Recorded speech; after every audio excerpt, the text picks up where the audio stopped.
Bonjour à tous. Je suis heureux de vous retrouver, heureux d'être avec vous.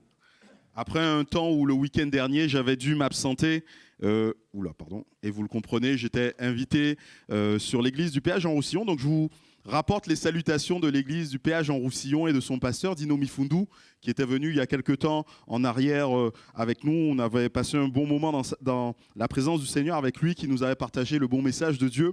Et donc ce week-end a été un bon week-end. J'étais avec les ados, j'étais avec l'église et là aussi nous sommes fait du bien. Je suis sûr que vous aussi, vous êtes fait du bien. Mais je suis quand même heureux de vous retrouver. Je suis heureux d'être avec vous encore ce matin et de pouvoir encore ouvrir la parole de Dieu, de considérer le bon message de Dieu pour nous. Vous le savez, depuis quelque temps, nous sommes là dans cette série que j'ai nommée « Bâtir l'Église ». Quelle Église est-ce que nous voulons? Si jamais le Seigneur nous prête vie encore quelques années, jusqu'en 2025, 2030, 2045, voyons, on ne sait pas encore combien de temps, jusqu'à ce qu'il revienne, même si on a l'impression qu'il va revenir bientôt. Amen.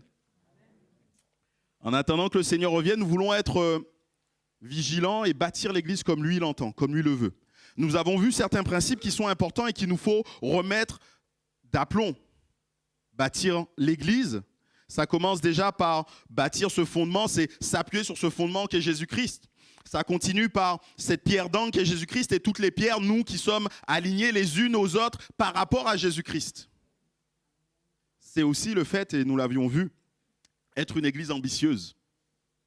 Et nous voulons être une église ambitieuse. Mais ce matin, j'aimerais partager avec vous un autre aspect de l'église que nous voulons être. Et j'aurais même peut-être dû commencer par cet aspect. Parce qu'en fait, quand on parle de l'église, vous le savez, c'est Jésus qui bâtit l'église. Il dit « Je bâtirai mon église ». C'est lui qui décide de ce à quoi l'église doit ressembler. C'est lui qui décide comment l'église doit fonctionner. Et si on veut se dire que nous voulons bâtir l'église avec lui, la bonne question, c'est de dire, mais Seigneur, qu'est-ce que toi tu veux pour l'Église? Et en fait, Jésus nous a donné une indication très claire sur ce qu'il veut pour l'Église.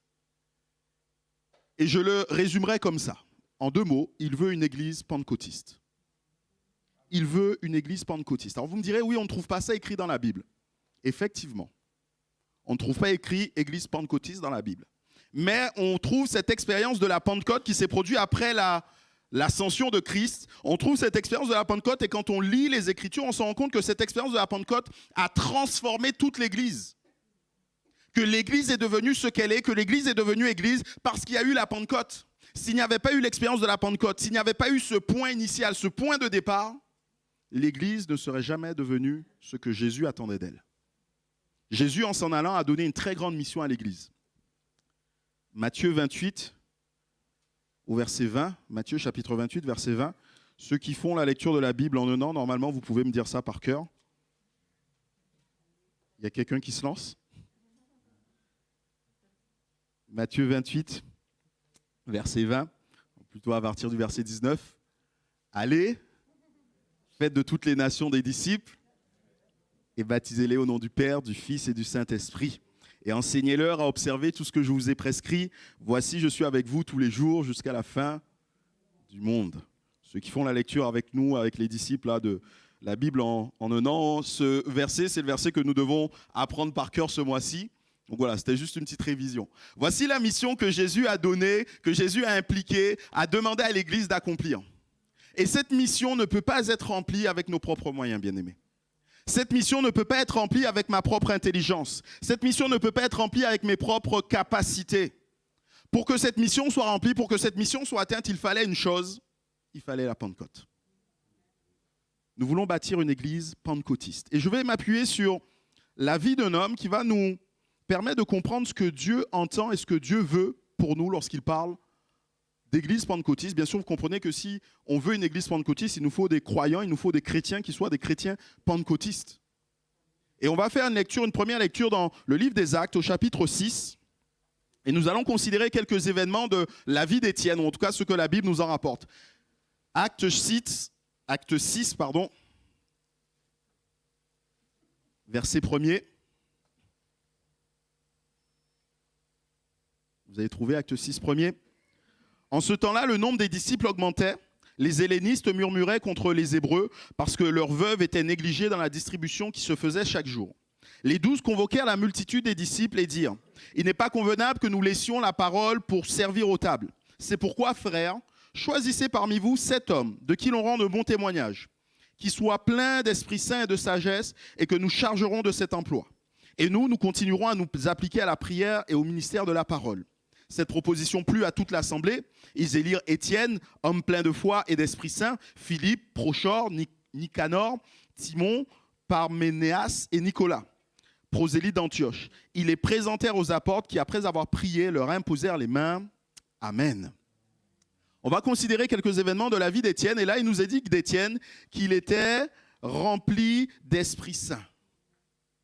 Il nous faut comprendre que si la Pentecôte est obligatoire et indispensable pour notre vie, la Pentecôte n'est pas un événement ponctuel dans l'histoire de l'Église. Bien sûr, il y a eu ce temps qu'on peut lire dans Acte 2, où il nous est dit des langues semblables à des langues de feu apparurent, se posèrent sur chacun d'entre eux et se mirent tous à parler du Saint-Esprit, à parler en langue parce qu'ils étaient remplis de l'Esprit. Mais on se rend compte qu'à d'autres occasions, il va se reproduire cette même expérience. Même s'il ne va pas y avoir les langues de feu, même s'il ne va pas y avoir ce vent impétueux qui va souffler, mais ils vont être remplis de l'Esprit, notamment dans Acte 4, 31. Après que Pierre et Jean aient été devant le Sanhédrin, donc le tribunal religieux de l'époque, ils vont retourner voir les autres apôtres, les autres disciples, ils vont prier ensemble et va nous dire que le lieu où ils étaient va se mettre à trembler et ils vont tous être remplis de l'Esprit. Et quand on lit bien la parole de Dieu, on se rend compte que le fait d'être rempli de l'Esprit apparaît et réapparaît régulièrement, épisodiquement dans la vie des croyants. En fait, l'expérience de Pentecôte n'est pas une expérience ponctuelle. L'expérience de Pentecôte est un mode de vie. Nous devons être continuellement remplis du Saint-Esprit.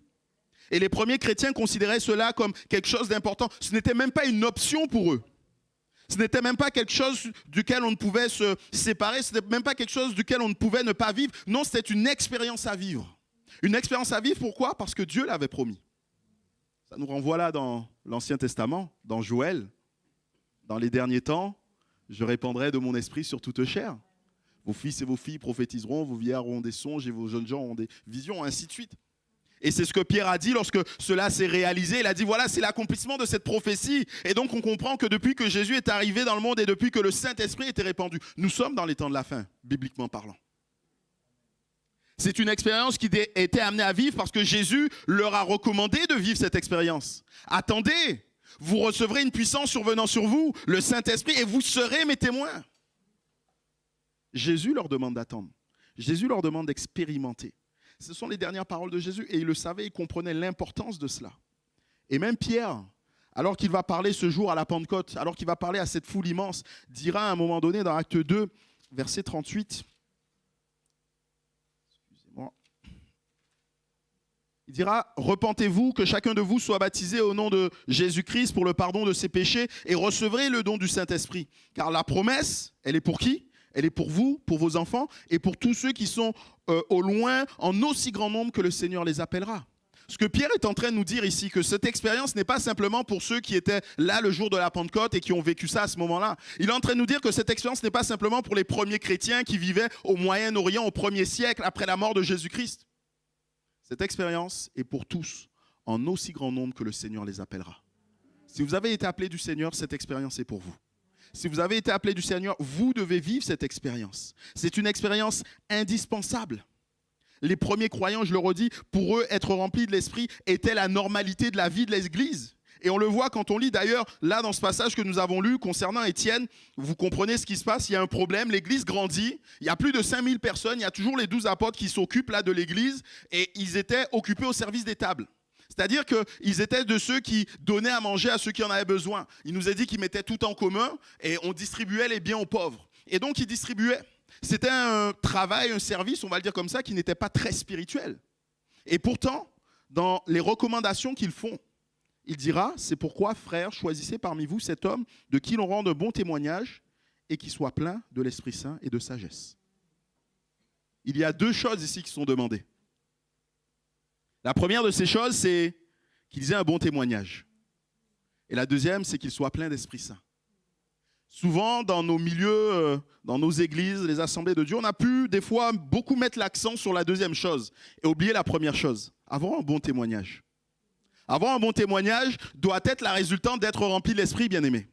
Quand on est rempli de l'Esprit, on produit du fruit de l'Esprit. Notre caractère est changé, notre caractère est transformé. On donnera une bonne attitude, on donnera un bon témoignage. Et nous avons besoin, nous devons être à cette image, nous devons être comme cela. Oui, rempli de l'esprit, c'est une chose importante, mais on ne peut pas s'arrêter à cela. Notre caractère doit changer. Et je tiens à le redire parce que c'est vraiment une pensée qui revient très fortement sur mon cœur, mais le Seigneur nous attend là. Il ne nous attend pas simplement sur le fait d'être rempli de l'esprit. Ou plutôt, la conséquence d'être rempli de l'esprit, c'est d'avoir aussi un caractère qui change. Mais rempli de l'esprit, c'était quelque chose d'important pour les premiers disciples. On le voit parce qu'à chaque fois que les apôtres arrivaient quelque part et qu'ils étaient en présence de nouveaux croyants, ça s'est produit à Samarie, ça s'est produit lorsque Paul a rencontré les chrétiens à Éphèse, la première des choses qu'il leur pose, avez-vous reçu le Saint-Esprit? Êtes-vous remplis du Saint-Esprit? Si vous n'êtes pas remplis du Saint-Esprit, soyez maintenant remplis du Saint-Esprit. Et autre chose, lorsqu'ils sont face à des personnes qu'ils ne connaissent pas et que ces personnes sont remplies de l'Esprit Saint, ils disent, mais on est face à des chrétiens. Et c'est ce qui s'est passé avec Corneille. Vous savez que Pierre était en train de parler, de prêcher, comme je suis en train de le faire actuellement. Et alors qu'il prêchait, l'Esprit Saint est tombé sur eux et ils se sont mis à parler en notre langue. Et Pierre a dit, mais voilà, on est en face de chrétiens, on va les baptiser.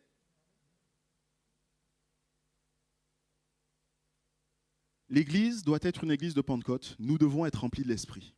Maintenant, on peut se poser la question, mais quelle est cette expérience d'être rempli de l'Esprit? Comment cela se concrétise? Comment cela se matérialise? Je crois en accord avec ce que la parole de Dieu nous dit lorsqu'on la lit, lorsqu'on l'étudie, lorsqu'on plonge et regarde dans la parole de Dieu, que nous sommes remplis de l'Esprit, ou plutôt que ce qui nous permet de déterminer que nous sommes remplis de l'Esprit, c'est que nous parlons en langue. Le parler en langue est le signe qui nous permet d'attester que quelqu'un est rempli de l'Esprit. C'est exactement ce qui se produit lorsqu'on lit la Bible. Il y a toujours une manifestation visible. Dans Acte 2, il nous est dit qu'ils ont été remplis de l'Esprit et ils ont parlé en langue. Dans Acte 8, concernant les Samaritains, il nous est juste dit qu'il y a eu une manifestation visible. On ne sait pas quelle est cette manifestation visible, mais il y a eu une manifestation visible qui permettait de dire et d'attester qu'il y avait là des personnes qui étaient remplies de l'Esprit. Mais quand on lit les autres passages, Acte 10, avec Corneille, ils ont été remplis de l'Esprit et on les a entendus parler en langue. Dans Acte 19, ils ont été remplis de l'Esprit et ils se sont mis à parler en langue et à prophétiser. À chaque fois revient un signe extérieur manifeste, un signe visible. Et ce signe visible, c'est le fait de parler en langue. Nous voulons être remplis de l'Esprit, nous voulons parler en langue. Et la bonne question à se poser, c'est comment vivre cette expérience? Comment appréhender cette expérience? Eh bien, j'aurais envie de vous dire tout simplement en obéissant à Jésus. Aussi simple que ça, en obéissant à Jésus. Ce que Jésus a fait, c'est qu'il a recommandé aux disciples d'attendre. Il leur a dit, attendez, vous recevrez une puissance. Et même dans un autre passage, il leur a dit, je vous baptiserai. Ce passage, c'est dans Luc, si je ne me trompe pas, Luc 24. Luc 24, 40, il dit, et voici, j'enverrai sur vous ce que mon Père a promis, mais vous restez dans la ville jusqu'à ce que vous soyez revêtus de la puissance d'en haut. Jésus nous dit, j'enverrai. C'est Jésus qui baptise. Nous avons à nous attendre à Jésus, nous avons à venir à lui, nous avons à le chercher. C'est ce qu'il dira dans un autre passage, dans Jean 7, verset 37. Si quelqu'un a soif, qu'il vienne à moi et qu'il boive de l'eau vive. Jésus, le jour de la fête des tabernacles, est en train de dire cette vérité. Si quelqu'un a soif, qu'il vienne à moi pour boire. Qu'il vienne à moi et qu'il boive de l'eau. Je lui donnerai de l'eau. Et plus tard, dans ce passage, il nous est dit que, bien sûr, il est fait référence au Saint-Esprit qui devait venir. Ce que nous devons faire, c'est nous emparer de Jésus, c'est chercher Jésus, c'est nous attendre à Jésus. Il nous invite aussi à croire, tout simplement, que le Père nous donnera. Dans Luc 11, au verset 13, il dira, si méchants comme vous êtes, vous savez donner de bonnes choses à vos enfants, à combien plus forte raison Dieu vous donnera-t-il le Saint-Esprit si vous le lui demandez? C'est aussi simple que ça. Nous devons nous approcher avec assurance du trône de la grâce. Nous devons nous approcher avec foi et demander par la foi au Seigneur Jésus de nous remplir de son Esprit Saint comme lui-même l'a promis. Et nous devons tout simplement recevoir par la foi encore ce que le Seigneur Jésus a déposé dans nos cœurs. Nous voulons être une église remplie de l'Esprit, une église pentecôtiste. Mais nous voulons être aussi une église qui témoigne et qui sert dans la puissance de l'Esprit. Et nous continuons toujours dans le livre des Actes, chapitre 6, et nous allons au verset 7. Acte 6, verset 7, il nous est dit « La parole de Dieu se répandit de plus en plus, le nombre des disciples augmentait beaucoup à Jérusalem. Et une grande foule de sacrificateurs obéissait à la foi. Étienne, plein de grâce et de puissance, faisait des prodiges et de grands miracles parmi le peuple. Quelques membres de la synagogue, dits des affranchis, des Cyrénéens et de celles des Alexandrins, avec les Juifs de Cilicie et d'Asie, se mirent à discuter avec lui, mais ne pouvaient résister à la sagesse et à l'esprit par lequel il parlait. Voilà un autre aspect de la vie d'Étienne. On se rend compte quand on lit tout le livre des Actes qu'il y a quelque chose qui est important pour les chrétiens, c'est d'accomplir cette mission que Jésus leur a donnée. Vous serez mes témoins à Jérusalem, dans la Judée, dans la Samarie et jusqu'aux extrémités de la terre. Et quand on lit le livre des Actes, en fait, on se rend compte que c'est exactement la progression des choses. Jérusalem et la Judée, ça s'est produit entre le chapitre 1er et le chapitre 7. La Samarie, c'était au chapitre 8. Et les extrémités de la terre, ça a commencé au chapitre 13. Et bien aimé, ça continue encore aujourd'hui. Ça continue encore aujourd'hui. Parce que si vous allez jusqu'à la fin du livre des Actes, vous avez l'impression qu'il ne finit pas en fait le livre. On a l'impression que ça reste en suspens, qu'il y a 3 points de suspension. Vous savez pourquoi ? Parce que nous sommes toujours dans le temps des actes. Et nous continuons à vivre le temps des actes. Nous devrions continuer à vivre le temps des actes. Donc, jusqu'aux extrémités de la terre, ça a commencé au chapitre 13 et ça continue encore jusqu'à aujourd'hui. Et on se rend compte que les témoins, les disciples ont été pris de faire ce que Jésus leur a demandé de faire, de témoigner de sa résurrection. Quel message particulier à apporter ? Quel message complètement fou à apporter. Les disciples auraient eu toutes les raisons de taire ce message. Lorsque la Pentecôte se produit et que les 120 sont dans la chambre haute et qui sont remplis d'esprit, qui commencent à parler en langue et qu'une foule s'amasse, une foule de plus de 3000 personnes s'amasse et sont en train de dire mais ils sont pleins de vin doux, Pierre aurait pu sortir tout discrètement, dire oui excusez-nous, on a fait un peu de bruit, on va se calmer. Ce n'est rien, vous inquiétez pas. Et retourner à l'intérieur dire aux autres chut. Mais non. Ils vont annoncer le message de Jésus-Christ. Ils vont annoncer Jésus-Christ qui est crucifié, mais Jésus-Christ qui est ressuscité. On voit la même chose, ces disciples, alors qu'ils sont là devant le Sanhédrin, donc le tribunal religieux, comme je le disais tout à l'heure, alors que ce sont les mêmes personnes qui ont condamné Jésus il y a quelques jours plus tôt, 50, 60 jours à tout casser. Et Pierre et Jean, dans cette situation, auraient pu se dire, alors qu'ils étaient en prison, avant qu'on les amène devant le Sanhédrin, écoute, on va faire profil bas, tu sais comment ils ont fait. Non. Ils osent attester, ils osent dire, ce Jésus que vous avez crucifié, nous avons été témoins de sa résurrection. Vous l'avez crucifié, mais c'était pour accomplir les plans que Dieu avait pour nous. Et là, on voit que ce qui était important pour ses apôtres, pour ses disciples, c'est d'annoncer le message de Jésus. Étienne lui-même ne va pas manquer de le faire. Et vous pourrez lire le chapitre 7, il va parler de tout ce que Dieu a fait et de la manière dont Dieu va agir. Dieu nous envoie apporter un message particulier. Un message que le monde peut avoir du mal à entendre, peut avoir du mal à comprendre. Et on peut se dire, et on peut se sembler, on peut paraître désemparé. Comment parler de la mort de quelqu'un qu'on ne connaît pas, qui est mort il y a 2000 ans, et soi-disant, sa mort est capable aujourd'hui de nous pardonner de nos péchés. C'est une folie à point de vue humain. Mais lorsqu'on vit pleinement ce que Dieu a pour nous, lorsqu'on vit pleinement ce que Dieu veut pour nous, le témoignage de la parole de Dieu est accompagné de signes et de prodiges. Le témoignage de la parole de Dieu produit un effet dans les vies. Il ne s'agit pas simplement d'un discours que la raison peut saisir et que la raison peut comprendre. Il s'agit bien plus de ça. D'une expérience à faire, d'une expérience à vivre. Étienne, comme les autres, ne cessait de partager le message, le témoignage de la résurrection de Jésus-Christ. Et parce qu'ils étaient remplis de l'esprit, les premiers croyants étaient comme des canaux pour la grâce de Dieu dans la vie de tous ceux qui les écoutaient. Et on voit la grâce déborder dans la vie de tous. Et même si le message n'est pas extraordinaire, et moi j'aime à dire que le message de Pierre à la Pentecôte ne casse pas 3 pattes à un canard. Je ne trouve pas cette prédication extraordinaire. Et pourtant, quelle onction sur cette prédication. Quelle onction qui produit dans les cœurs la conviction de péché. Je me souviens de cette sœur que je visitais, très âgée, qui avait connu les temps de réveil, qui avait connu Douglas Scott à Bordeaux, et qui me parlait de l'histoire de Bordeaux, qui me parlait de cet évangéliste Douglas Scott qui était venu à Bordeaux. À l'époque, ils étaient dans une salle en L. Et elle me dit, Douglas Scott, et c'est véridique, si vous avez pu entendre certains enregistrements le concernant, avait un accent à couper au couteau. On comprenait quasiment rien à ce qu'il disait, surtout les premières années. Il était anglais, il faisait de son mieux pour parler en français, mais c'était très compliqué à comprendre. Et elle me disait que, alors qu'ils étaient dans cette salle en L, elle ne le voyait pas, elle ne pouvait pas lire sur ses lèvres, elle entendait grosso modo la prédication, elle ne comprenait pas tout, mais le Saint-Esprit était en train de toucher les cœurs. Son cœur à elle a été touché dans cette salle alors qu'elle ne connaissait pas Jésus. Des guérisons se sont produites à ce moment-là parce que le Seigneur était à l'œuvre. Il ne s'agit pas d'un message qui est capable de toucher l'intelligence, mais c'est un message rempli de l'esprit qui touche les cœurs. L'expérience de la Pentecôte est importante, elle est primordiale pour l'Église, parce que c'est ainsi que nous sommes équipés en vue de témoigner efficacement du message de Jésus. Être rempli de l'Esprit nous donne accès au don du Saint-Esprit, nous permet de manifester toute la grandeur, toute la puissance de Dieu au travers de ses dons.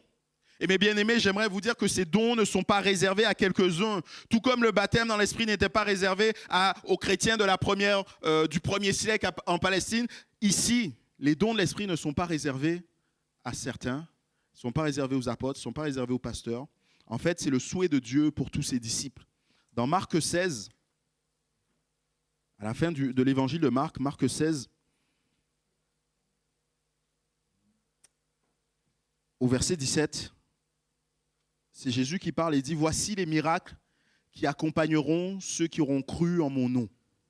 Ils chasseront les démons, ils parleront de nouvelles langues, ils saisiront des serpents, s'ils boivent quelques breuvages mortels, il ne leur fera point de mal, ils imposeront les mains aux malades et les malades seront guéris. » Il commence par quoi? Voilà les signes et les miracles qui accompagneront ceux...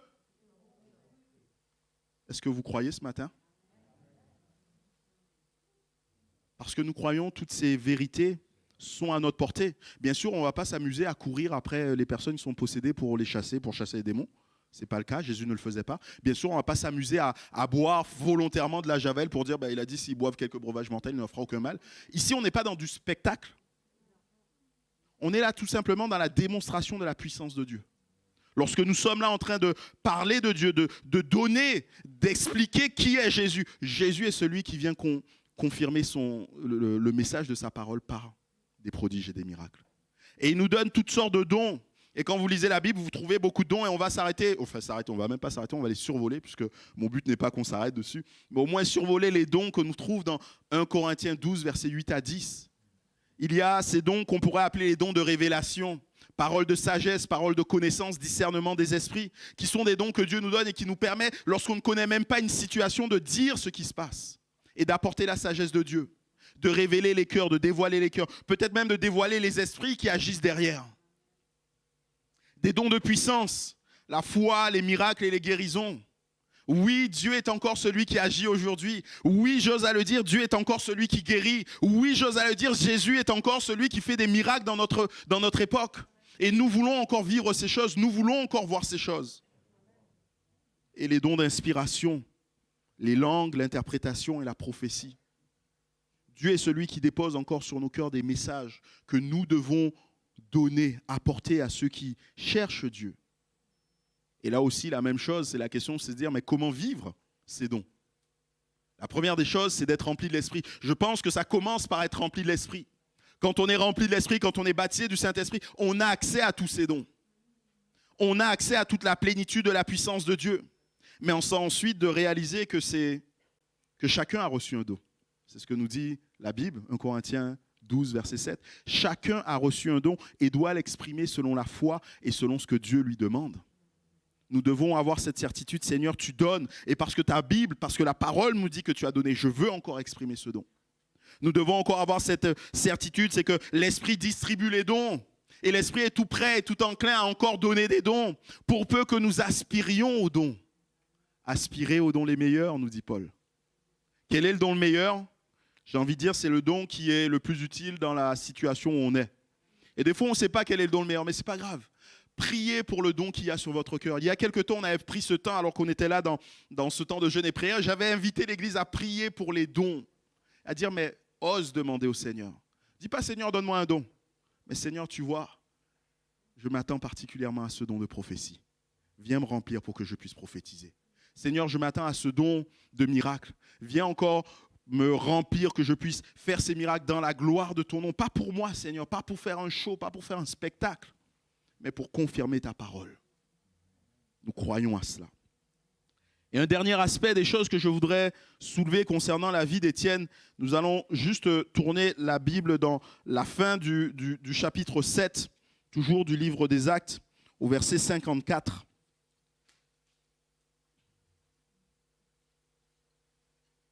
Acte 7, 54.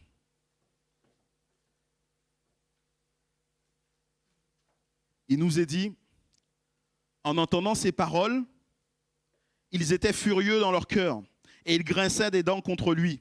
Mais Étienne, rempli du Saint-Esprit et fixant les regards vers le ciel, vit la gloire de Dieu et Jésus debout à la droite de Dieu. Et il dit, voici, je vois les cieux ouverts et le Fils de Dieu et le Fils de l'homme debout à la droite de Dieu. Ils poussèrent alors des cris en se bouchant les oreilles et ils se précipitèrent tous ensemble sur lui, le traînèrent hors de la ville et le lapidèrent. Les témoins déposèrent leurs vêtements aux pieds du jeune homme appelé Saül et ils lapidèrent Étienne qui priait en disant, Seigneur Jésus, reçois mon esprit. Puis s'étant mis à genoux, il s'écria d'une voix forte, Seigneur, ne leur impute pas ce péché.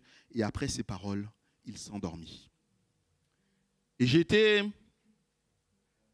attiré par quelque chose en particulier dans ce passage. On le sait, Étienne est le premier martyr de l'histoire de l'Église. Et quand on lit ce passage, on sait ce qui se passe. En fait, avant ce passage, ce qui se passe, c'est que tout au long du chapitre 7, Étienne va reprendre la révélation que Dieu a donnée en reprenant l'histoire depuis Abraham et expliquer comment Dieu a agi. Et à un moment donné, il va arriver où ils vont se crisper, ceux qui l'entendent, et donc va se produire ce que nous avons lu, il va être lapidé. Mais une chose particulière a attiré mon regard à ce moment-là, c'est au verset 57. Mais Étienne, rempli du Saint-Esprit et fixant les regards vers le ciel, vit la gloire de Dieu et Jésus debout à la droite de Dieu. Ce qui a attiré mon attention, c'est la manière dont Étienne va vivre ces événements parce qu'il est rempli du Saint-Esprit. Parce qu'il est rempli du Saint-Esprit, il ne va pas commencer à paniquer. Il ne va pas commencer à crier, il ne va pas être dans le stress, il ne va pas être dans la panique. Alors qu'en face de lui, il y a une foule nombreuse, alors qu'en face de lui, il y a une foule haineuse, une foule qui va le mettre à mort et il le sait très bien. Mais rempli de l'Esprit, il ne regarde pas à ceux qui le martyrisent, mais il regarde à Dieu. Il lève les regards et va au-dessus. L'Esprit nous amène à ne pas nous attacher, mes bien-aimés, aux choses de ce monde. L'Esprit va toujours nous amener à nous détacher des choses de ce monde, à regarder et à affectionner les choses d'en haut. C'est Paul qui le dit dans Colossiens 3 au verset 2. Affectionnez-vous aux choses d'en haut. Et l'Esprit est là pour nous amener à dépendre de ces choses-là. L'Esprit de Dieu va nous amener à vivre la présence de Dieu même. L'Esprit de Jésus nous amène à vivre la présence de Jésus. Et quand Jésus va parler de l'Esprit Saint, il va parler de l'Esprit Saint comme étant christocentrique, c'est-à-dire l'Esprit Saint qui va tourner autour de Christ lui-même. Il dira, il prendra ce qui est à moi, en disant Jésus, et vous le donnera. Il viendra pour me glorifier, dira Jésus. L'Esprit Saint nous ramène toujours à être en présence de Jésus. L'Esprit Saint nous ramène toujours à regarder à Jésus. L'œuvre véritable du Saint-Esprit dans nos vies, lorsque nous sommes remplis de l'Esprit, est de mettre Jésus au centre de nos vies. Et cela doit produire une faim, une soif, une attente de plus du Saint-Esprit, mais surtout de plus de Jésus. Et quand ça produit une soif de plus de Jésus, on voit Étienne, qui est là au seuil de la mort, qui ne craint pas la mort, mais qui regarde la mort et qui dit, mais je vois mon Sauveur. Je vois mon Seigneur qui est debout et qui est prêt à m'accueillir. Et moi, je suis prêt à aller le rejoindre. Et qu'importe ce qui se passe sur cette terre, qu'importe ce qu'il y a autour de moi, cela ne m'effraie pas, cela ne me fait pas peur, parce que je sais où je vais. L'Esprit nous conduit vers cela. Et bien aimés, nous allons tout simplement terminer. Je ne veux pas être très long parce que je veux qu'on ait un temps de prière. Et je voudrais vous poser 3 questions en terminant. Oui, nous devons être une église pentecôtiste. Mais sommes-nous une église pentecôtiste remplie de l'Esprit? Êtes-vous des chrétiens pentecôtistes remplis de l'Esprit? Je ne vous demande pas si vous parlez en langue. Ce n'est pas ça le but. Je vous demande, êtes-vous remplis de l'Esprit? Malheureusement,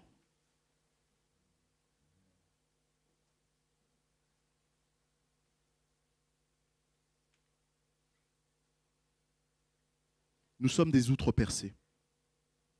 On va dans la présence de Dieu, on le laisse nous remplir, mais dès qu'on quitte sa présence, on fuit.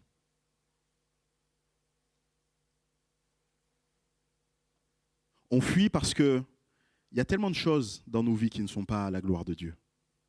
Il y a tellement de choses dans nos vies qui ne réjouissent pas le Saint-Esprit. S'il s'appelle Saint-Esprit, c'est parce qu'il est saint. Et il y a tellement de choses dans nos vies qui ne sont pas saintes. Tellement de choses dont il faut qu'on se débarrasse. Nous devons être remplis de l'Esprit. Et quand on est rempli de l'Esprit, on parle en langue. On parle en langue selon ce que l'Esprit nous donne de parler. Dit autrement, lorsqu'on n'est pas rempli de l'Esprit, on ne peut pas parler en langue. Dit autrement, certains peuvent parler en langue mais ne pas être remplis de l'Esprit. On peut parler en langue par mimétisme. On peut parler en langue par habitude. Mais la Bible nous dit bien, remplis de l'Esprit, ils parlaient en langue. Ils parlaient en langue selon que l'Esprit leur donnait de s'exprimer. Ma question pour vous, ma question pour nous, c'est sommes-nous remplis de l'Esprit? L'Esprit ne s'accommodera pas de toutes les paroles qu'on prononce. L'Esprit ne s'accommodera pas de tous les regards qu'on porte. L'Esprit ne s'accommodera pas de toutes les pensées que nous pouvons avoir. Sommes-nous, êtes-vous remplis de l'Esprit? Cherchez-vous chaque jour à être remplis de l'Esprit? Cherchez-vous en permanence à vous tenir devant Dieu pour vous laisser remplir encore tout à nouveau de l'Esprit de Dieu? Nous voulons être une église pentecôtiste, mais sommes-nous une église qui témoigne et qui sert dans la puissance de l'Esprit?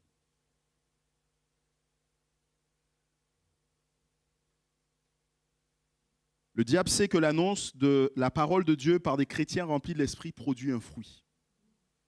Et lui, il va tout faire pour nous empêcher de faire cela. Il va nous empêcher d'annoncer la parole. Et il va le faire de tellement de manières. Il va faire les chrétiens se taire. Et ce que j'observe dans notre pays, dans nos vies, c'est cela, c'est qu'il va faire les chrétiens se taire. Il va leur faire croire que leur message n'a pas d'importance. Il va faire croire que le message, c'est une folie que les autres ne sont pas prêts à recevoir. Il va leur faire croire que le message qu'ils sont en train d'apporter ne peut rien pour ceux qui sont en train de vivre des difficultés. Mais bien aimés, je suis atterré de voir à quel point les gens sont perdus et cherchent des solutions à gauche et à droite. Je suis atterré de voir à quel point les gens étant perdus sont prêts à se donner et à aller dans n'importe quelle croyance.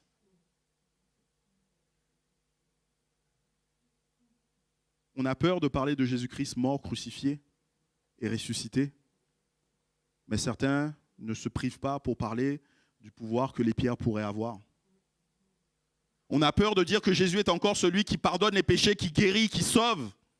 Mais certains ne se privent pas de parler de tout chamanisme et de toutes sortes de cultures et de choses comme ça occultes.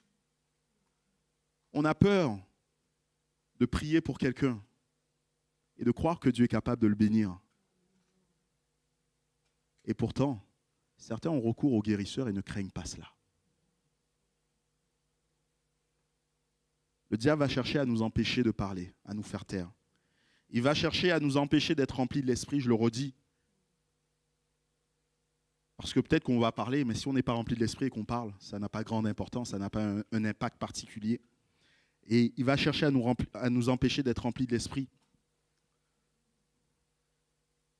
avec tout ce qu'il y a dans ce monde qui peut nous détourner de Dieu, de son Esprit. Une église qui ne sert pas et ne témoigne pas Jésus, alors qu'elle dit avoir l'Esprit, ne sert à rien. Une église qui sert et qui témoigne de Jésus sans avoir pris le temps de se laisser remplir par l'Esprit, ne sert à rien. Nous voulons être une église pentecôtiste qui témoigne et sert de la puissance dans l'Esprit de Dieu. Nous voulons aussi être une église pentecôtiste qui s'attend au retour de Jésus, qui fixe les regards sur Jésus. Est-ce que c'est vraiment le cas? Est-ce qu'on attend vraiment le retour du Seigneur Jésus? Je me souviens de ce jeune couple à Bordeaux, et pour les taquiner, je leur disais, mais vous savez, le Seigneur peut revenir avant votre mariage. Et là, de me répondre, mais non, pas possible, non. Il faut que je prie, il faut que je demande au Seigneur d'attendre. Après mon mariage, quelque temps après. Est-ce qu'on n'est pas des fois comme ça? Alors là, c'était sous le temps de la plaisanterie avec eux, mais est-ce qu'on n'est pas des fois comme ça? À dire, mais ouais, Jésus c'est pas mal, mais c'est quand même bien si je vis 2-3 choses avant. Est-ce qu'on ne met pas des choses, est-ce qu'on ne considère pas des fois des choses plus importantes que la présence de Dieu? Le Saint-Esprit dans nos cœurs nous amène à vouloir vivre la présence de Jésus. Parce qu'on la vit déjà là dans nos cœurs. on a hâte de vivre pendant l'éternité cela avec lui. Mais bien aimé, je veux m'arrêter là, tout simplement parce que je veux qu'on ait un temps de prière. Tu pourrais commencer à jouer le chant qu'on a prévu. Et j'aimerais juste nous rappeler que tout commence par le fait d'être rempli de l'Esprit. Tout commence par le fait d'être rempli de l'Esprit. Et ce qu'on va faire là, tout simplement, on va prendre quelques minutes pour se recommander à Dieu. Je pense qu'il n'y a pas meilleur moyen de vivre ce que Dieu a prévu pour nous que de le prier et de lui demander ces choses. Seigneur, nous voulons être une église pentecôtiste. Je prie, mon désir ardent pour cette assemblée, le désir ardent qu'il y a sur mon cœur pour nous, c'est que nous soyons cette église pentecôtiste. Cette église qui est remplie de l'Esprit.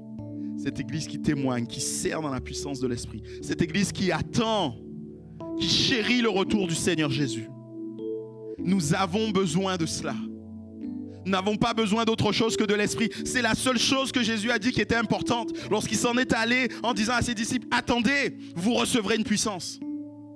Il n'aura pas demandé d'attendre autre chose. Il aura demandé d'attendre la venue du Saint-Esprit, la puissance survenant sur vous et vous serez mes témoins. Seigneur, avec mes bien-aimés, Seigneur, qui sont là rassemblés, nous voulons prier, te demander encore de faire de nous une église pentecôtiste, Seigneur. Nous ne voulons pas regarder à tout ce que les hommes sont capables de faire, à tout ce que les hommes disent, mais nous voulons fixer nos regards sur toi. Nous voulons nous appuyer encore sur ta parole et croire en ta parole. Tu es celui qui a dit que tu baptiserais ceux qui te demandent d'être remplis de ton esprit. Alors Seigneur, je prie pour des baptêmes. Je prie pour des vies remplies de ton Esprit Saint, Seigneur. Je prie pour la manifestation de tes dons dans ces vies, Seigneur. Je prie pour qu'il y ait des prophéties, des dons, des miracles, Seigneur, qui se produisent parce que tu es Dieu, parce que tu es merveilleux. Je prie, Seigneur, pour qu'on s'attende à toi davantage encore. Qu'on chérisse ta présence et qu'on veuille, Seigneur, ta présence dans nos cœurs. Jésus, je vous invite à vous lever de vos places pour vous qui le voulez. C'est vraiment un choix que vous faites. Personne n'est obligé, personne ne regarde. Et on va prendre un temps en chantant déjà ce chant, mais après en élevant la voix devant le Seigneur en disant « Je veux être rempli, Seigneur ». J'ai besoin d'être renouvelé de ton Saint-Esprit. Peut-être que je parle en langue, mais c'est vrai que je me dis maintenant, quand je parle en langue, que je suis peut-être pas rempli. Je viens de me disputer avec ma femme et tout de suite après, je rentre dans ta présence et je parle en langue comme si de rien n'était. J'ai besoin d'être rempli de ta présence, Seigneur. Je ne veux pas simplement parler en langue, je veux être rempli de ta présence. Peut-être avez-vous besoin d'être renouvelé dans l'exercice des dons. Peut-être est-ce que vous demandez à Dieu de vous communiquer les dons. Alors je vous invite vous aussi à vous lever à votre place et à vous attendre à ce que le Seigneur soit celui qui vous bénisse dans ce que vous attendez, dans ce que vous voulez. Peut-être est-ce que vous réalisez maintenant que la terre, la vie de ce monde a plus d'importance pour vous que le ciel, que la vie qu'on va passer dans l'éternité. Seigneur, j'ai besoin de fixer mes regards sur le ciel. Donne-moi d'aimer ta vie, donne-moi d'aimer ta présence plus que toute autre chose. Et Seigneur, nous voulons croire encore que tu vas nous remplir. Et ensemble, on peut entonner ce chant, je veux que ma vie soit remplie. Et après quoi, on aura un temps de prière. Jésus, je veux que ma vie soit remplie. Je veux que ma vie soit remplie. Je veux que tout mon être soit rempli du Saint-Esprit. Oui, je veux que tout mon être soit rempli du Saint-Esprit. Encore une fois, je veux que ma vie soit remplie. Je veux que ma vie soit remplie. Je veux que ma vie soit remplie. Je veux que tout mon être soit rempli du Saint-Esprit. Je veux que tout mon être soit rempli du Saint-Esprit. Je vous vous invite tous ensemble à élever la voix et à prier ce pourquoi vous voulez et à demander avec vos propres mots que le Seigneur vous remplisse, qu'il vous renouvelle dans les dons, qu'il vous communique encore sa vie. Seigneur, nous voulons plus de toi. Nous voulons pas nous attendre. Je veux, Seigneur, pour ma part, que tu me renouvelles, Seigneur, dans l'exercice des dons. Seigneur, je veux encore exprimer ce don de discernement des esprits, Seigneur. Je veux encore, Seigneur, ce don de parole, de connaissance. Je veux encore être rempli de ton esprit, Seigneur. Merci encore de souffler sur nous, Seigneur. Inonde-nous de ta présence. Seigneur, viens embraser nos vies. Nous sommes, Seigneur, devant là, sur ton autel. Et nous croyons que tu déposes. Nous croyons que tu donnes. Nous croyons que tu attribues, que tu distribues, Seigneur, encore. Merci pour les baptêmes dans le Saint-Esprit. Merci, Seigneur, de répandre, Jésus, ta grâce, de répandre ton esprit dans nos cœurs, dans nos vies. Éternel, sois glorifié. Sois béni, exalté, Jésus. Oh, bye, solo, baba. Jésus, Jésus, nous ne voulons pas, Seigneur, de nous-mêmes, mais viens encore nous débarrasser de nous, Seigneur. Il faut que tu grandisses, il faut que tu croisses et que je diminue. Oh, béni soit ton nom, béni soit ton nom, Jésus. Alléluia, rababarabaïcho. Jésus, Jésus, viens nous remplir encore de toi, Seigneur, de ta présence. Inonde encore nos cœurs, Jésus, de ton Saint-Esprit. Oh, rebaba sai zolokoi, sai de kele baba. Lo rebaba rababa sholokoro baba rababa sai.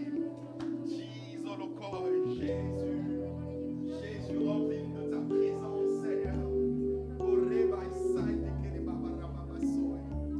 Reba sai kele baba.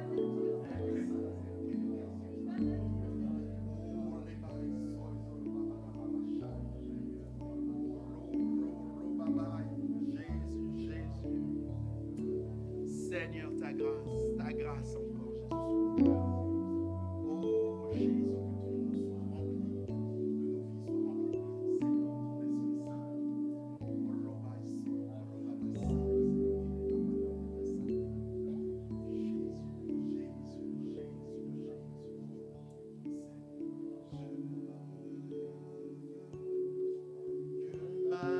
soit rempli,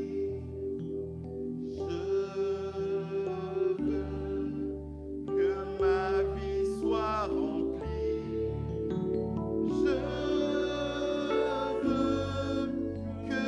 Seigneur,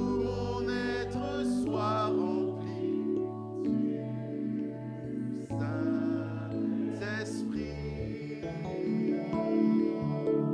Saint. Que ma vie soit remplie.